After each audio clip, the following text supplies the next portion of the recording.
Checking my phone, I discovered 13 missed calls, all from my mother-in-law, Martha. Not again, I thought. As I pondered this, my phone vibrated once more. I answered, and Martha's voice, filled with anger, came through. "Excuse me, isn't the allowance for this month $3,000 due?" she demanded. "Excuse me," I retorted. "I'll send the allowance once this month's payment is deposited." Martha raged, completely disregarding my circumstances and only expressing her own desires. I'd had enough of her. Even in this situation, she didn't reflect on her words and actions. I felt I had no choice but to resort to my last option. I pulled myself together and bled out to my phone. "Your son has passed away, so I can no longer send the allowance. My name is Jennifer Smith, 32 years old. I'm a busy working woman at a major financial firm and also a housewife." I continued, "I got married about 2 years ago. I met my beloved husband Mark through our shared hobbies. He was kind to everyone, and I was attracted to his warm smile, quickly developing feelings for him. Apparently, he felt the same way, and after dating for a year, we immediately got engaged. We both believed that we wouldn't meet anyone better than each other. We were living together while dating, and without any major quarrels, we decided to marry. Everything went smoothly for us, but here's where a problem arose. Martha, my mother-in-law. My father-in-law had passed away a few years ago, and since Mark didn't have any siblings, his only family was Martha. The trouble started when I first visited her home to introduce myself before our wedding. "Nice to meet you, Martha," I said, trying to be polite. She clearly showed a displeased expression. "So, you're Mark's fan, huh?" she said. "Yes, my name is Jennifer Miller." "You're a rather plain girl. I wonder what Mark sees in you," she remarked. I couldn't tell if she was joking or seriously meant what she said. Having such words directed at me by the mother of my loved one, I was quite shocked. Seeing my state, Mark frowned at Martha. "Hey, Mom, what's with the sudden harsh words? How can you say such things to the person I chose?" Mark questioned. "No, Mark. I'm just trying to choose a suitable woman for you," she replied. "Choose? I'm the one who chose her. You have no right to meddle. Don't say it in such a cold way. I'm just telling the truth because I care about you. If you were really thinking of me, you'd simply support us. Why can't you understand such a simple thing?" The air turned heavy as an argument unfolded between mother and son right before my eyes. Given that this was my first meeting with Martha, I wasn't in a position to intervene. Although the atmosphere remained awkward, we ultimately managed to express our intent to marry. As we were leaving, Martha called out to Mark, sounding somewhat disgruntled. "Mark, can I have a word? You're going to keep that promise after you get married, right?" "What promise?" Mark inquired. "You know about the allowance or that?" "Yes, I'll be sure to take care of that. Can we not discuss it here, please?" Mark seemed uncomfortable, and the atmosphere between my husband and his mother was tense, thick with discomfort in the car on the way home. I approached Mark to address the lingering concern that had been bothering me.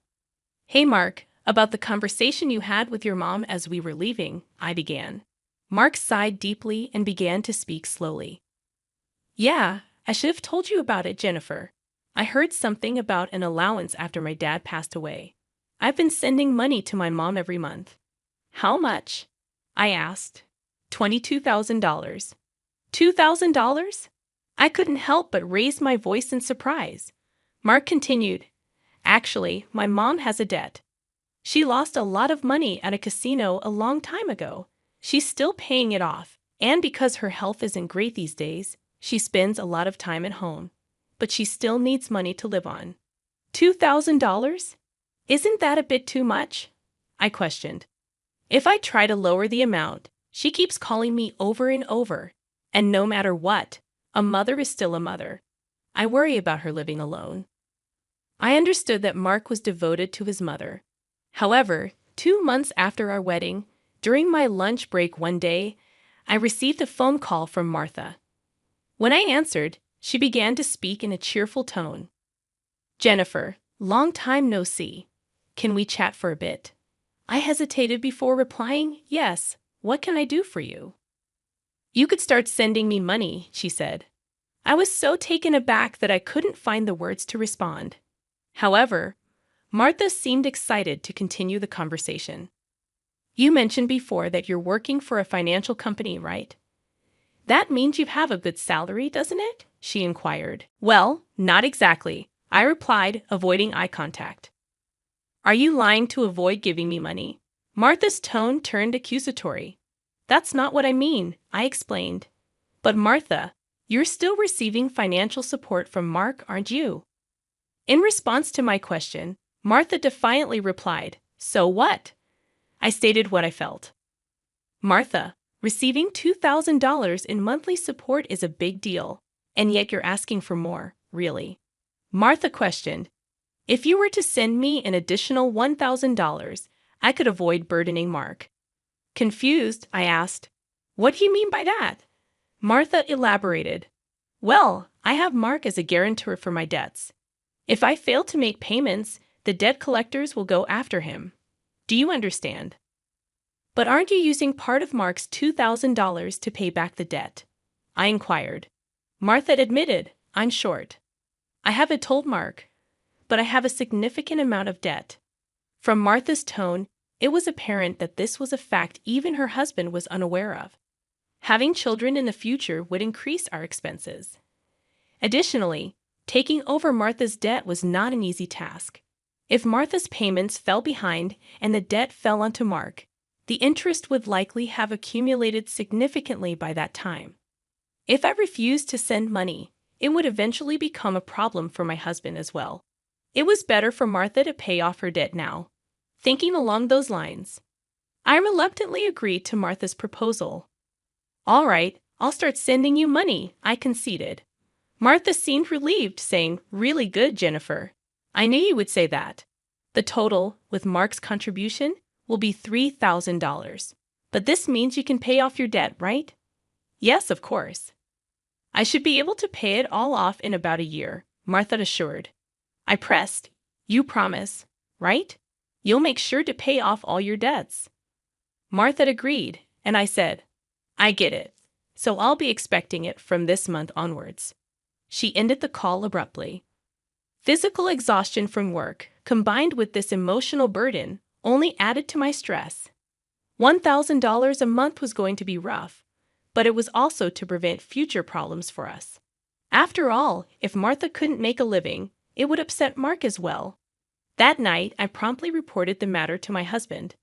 He listened attentively and said I didn't have to do this, but I had already given my word to Martha, and it was a decision made for our future well-being. Mark expressed his gratitude and understanding, even as he maintained a sorry expression throughout. Time flew by, and 2 years had passed since then. The financial aid we thought would end in a year was still ongoing, and even now, we were transferring $3,000 every month to Martha.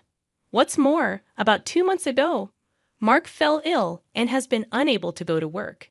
He's on sick leave, so he's receiving disability benefits, but it's a mere pittance compared to his previous salary. Last month, I managed to transfer $3,000 to Martha from my savings, but it would be very challenging if this situation continues.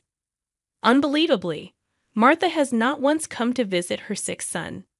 We have told her about his hospitalization, but she doesn't show up to see him and only contacts me to ask, "You're still sending the money, right?"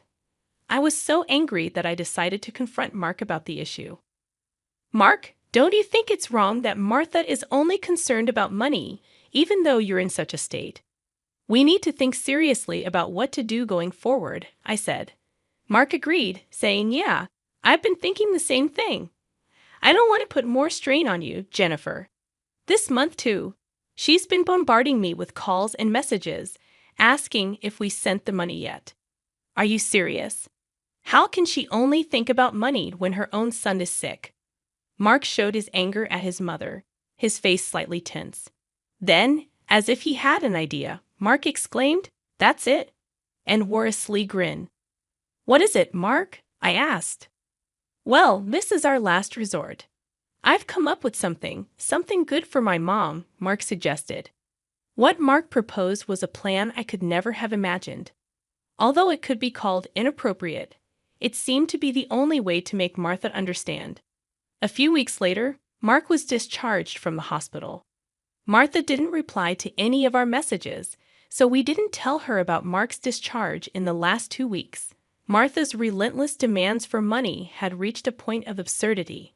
It seemed pointless to continue sending funds to a mother who showed no concern for her son.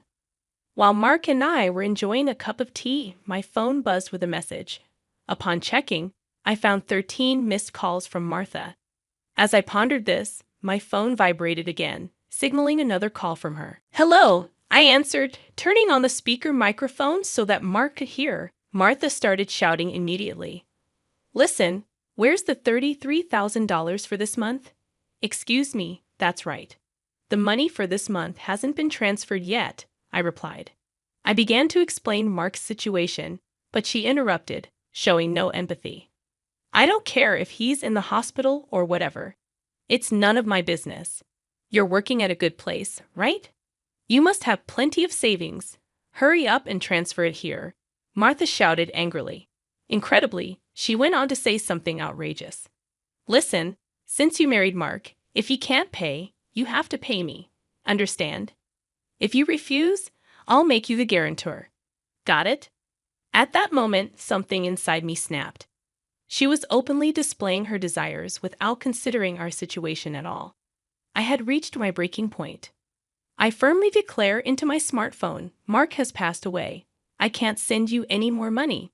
At these words, Martha blurted out, baffled, "What?"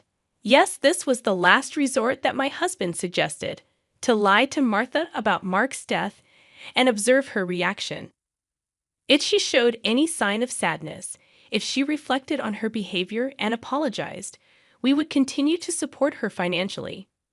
But if she didn't reflect, if she demanded money, we would cut ties completely. Deep down, I thought that even a money-grubbing woman like Martha would deeply reflect on her actions if she were told that her own son had died. However, the very next moment, Martha burst into loud laughter. "Yay, what's so funny?" I asked.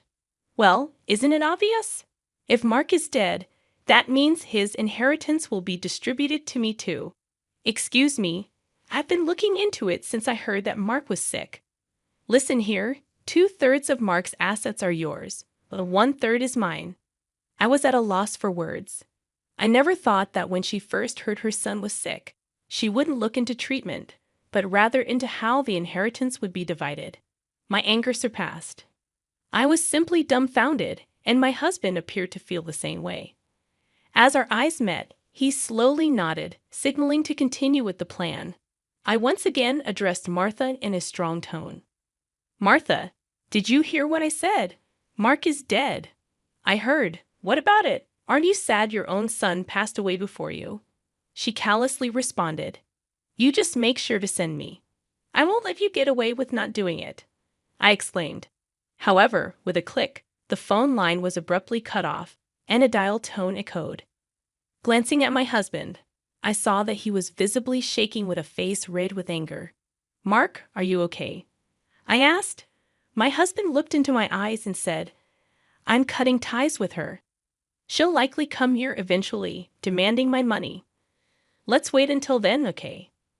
"But are you really okay with this? Cutting off ties just like that?" I inquired. "Yeah, I have no regrets.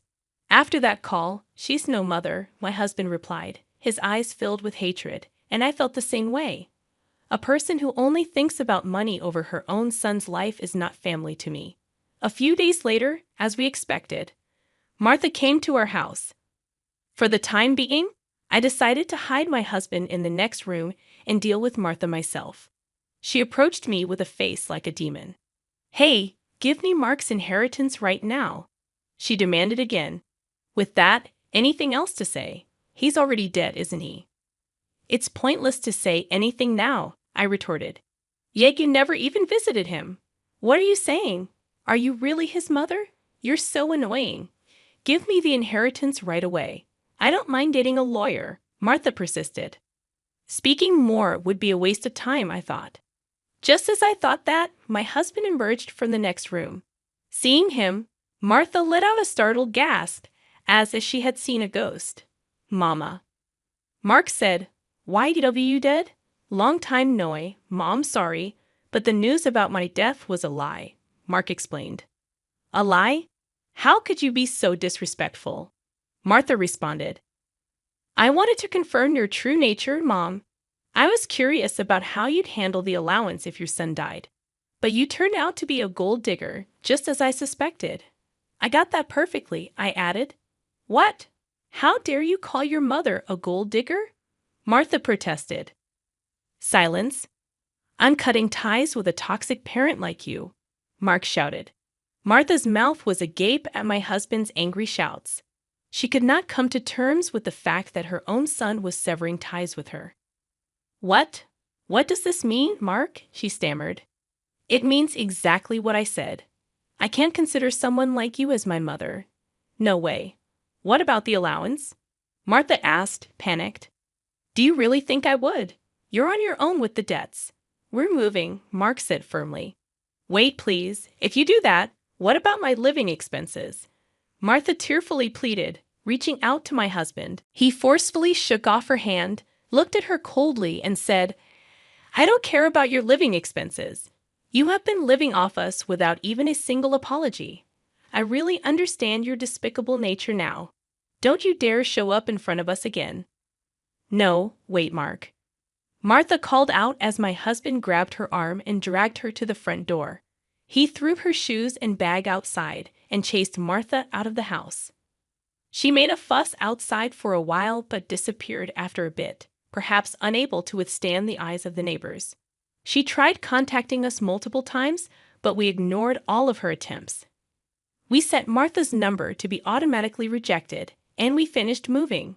Regarding the matter of co-signing for the debts, it became invalid since Martha had made Mark the co-signer without his consent, and therefore he was not responsible. Without the allowance from us, Martha seems to be leading a miserable life. It's only natural, as she had been using the allowance for her gambling habits instead of paying off her debts. She still has a mountain of debts and is chased by debt collectors every day. She can't gamble anymore and seems to be working from dawn to dusk. For the foreseeable future, it's unlikely that she will be able to pay off her debts completely. She will have to keep working until she is unable to move.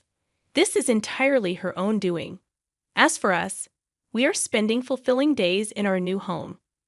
My husband's condition has stabilized, and he has returned to work. After some time, there's a new life growing in my belly. We're going to have an additional member in our family next year. From now on, we want to spend happy days as a family of 3.